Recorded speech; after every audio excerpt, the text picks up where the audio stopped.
My story was maltreated. The words were too wrong and ugly to speak. I tried to tell someone my story, but he thought it was a hustle. He marked it as solicitation. The man took me shopping with his pity. I was silenced by charity, like so many Indians. I kept my hand out. My story became the hustle. Women asked me what my endgame was. I hadn't thought about it.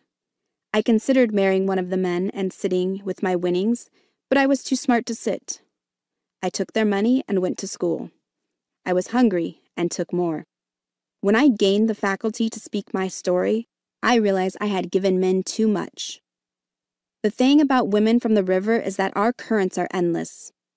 We sometimes outrun ourselves. I stopped answering men's questions or their calls. Women asked me for my story. My grandmother told me about Jesus. We knelt to pray. She told me to close my eyes.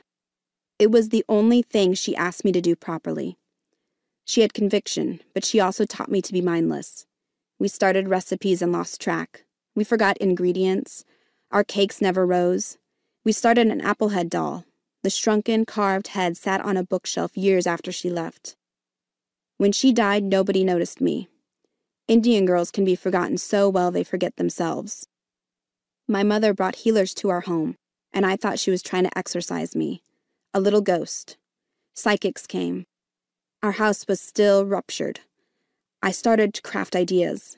I wrapped myself in a Pendleton blanket and picked blueberries. I pretended I was ancient. A healer looked at me. He was tall and his jeans were dirty. He knelt down. I thought I was in trouble, so I told him that I had been good. He said, "You don't need to be nice." My mother said that was when I became trouble. That's when my nightmares came. A spinning wheel, a white porcelain tooth, a snarling mouth, and lightning haunted me. My mother told me they were visions.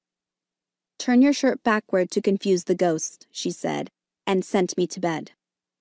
My mother insisted that I embrace my power. On my first day of school, I bound myself a small book.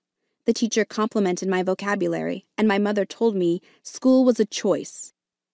She fed me traditional food. I went to bed early every night, but I never slept well.